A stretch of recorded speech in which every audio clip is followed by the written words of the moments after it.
there's a couple of other ways. So if your client is like very high level, there's stuff like high roast, which is like automatic, like tracking like to the T, where it's extremely, it's very expensive. I don't even know the price points, but it's like thousands of dollars a month. Oh. And obviously that's not yours to pay, that's the client's. There's also one that we're gonna be doing a call in the group, not next week, but like 3 weeks from now, about like tracking. It's the guy who owns Segmetrics .io. And this is another like tracking software. And I should probably use one of these myself, but I don't yet, because the clients that I have set up, they have like their own tracking, and I just like throw some tracking in the link and it like takes care of it. But as far as myself, I haven't used any of these yet. But the main thing that you're going to want to use if they're using ClickFunnels, if you just Google UTM parameters, have you ever used those? I have not used them. I know what they are. Okay, so if you type it in on Google, generally somewhere around like the second thing is this GA DevTools thing. Oh, they actually updated it. Looks a little different than last time. But what you would want to do is like, if I'm sending traffic to my group, I'm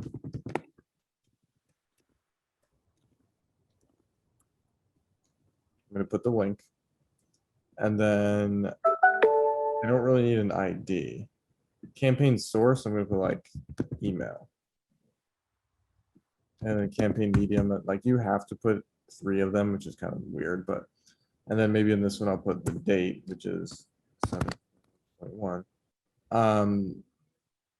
So like these two, you could both leave at email, or what you could do is say this email, and then if you want to attribute it to yourself, you can put like your name.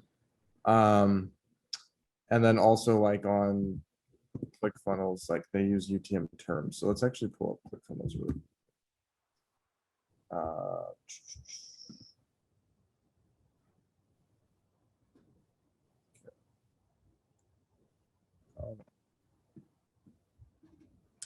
So any funnel that you pull up, you'll be able to see the stats on. So if you're sending all the traffic to ClickFunnels, this is super easy. So you just go to the funnel that you want to track stuff for. This one won't have anything on it because this is an opt-in. It's not, I'm not selling anything, but if you go over to stats, you'll see like all this stuff, and it'll have the numbers up there too. Actually, let me go to one that actually has numbers on it so you can see what I'm talking about. Okay, so let's just pick out like this one. And granted, I'm not running any paid traffic to this, but if I want to check and see like how a certain email did, I can do that. So like, okay, so let's go to stats. So this is just in the last week, which has been pretty dry. So if we go over to like, we can see all the stats, right? So it's like all this. So there were 180 people that 180 unique people that landed on the page. 31 of them hit the order form, which is actually pretty good. It's like 20%. And then 8 of them bought. So it's like my conversion rate on the landing or the order form is 8 divided by 31, which is roughly like a little over 25%, 25.81. And then the conversion rate for the offer is 8 divided by 180, which is like over 4%. So that's pretty good. But again, this is all like warm traffic. I'm not like running anything to it. So you can see stats like this, of course, but if you want to filter it by like UTM medium email, now I can just hit apply filter, and then these numbers will all change. So it looks like in the past week, 1 person has bought from an email, and everybody else I either messed up and didn't track them, or they came from like Facebook or something.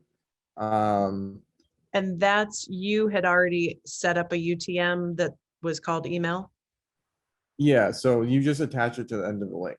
So like when you go here, if this is your campaign, you put in the link, you put in the source, the medium, and the campaign, and then I'll usually put in term as well, because in ClickFunnels, see they track term. I don't think they track campaign actually. But unfortunately for UTM parameters, it like kind of forces you to put a campaign. So like this generates the link for you. So you put all this stuff in. So let's actually copy this and put it up here. So if you were writing for me, I would probably, okay, so they have UTM source, term, and medium. They don't actually have campaign. So we're gonna get rid of campaign. And we're gonna go UTM source. We're just gonna call it, we're just gonna put the date on it. 7/21. UTM medium is email, and the term, which is like, you are the copywriter, is your name. So if I go to this link and now I buy, it's going to show up here. So like you can search for certain terms like I just did.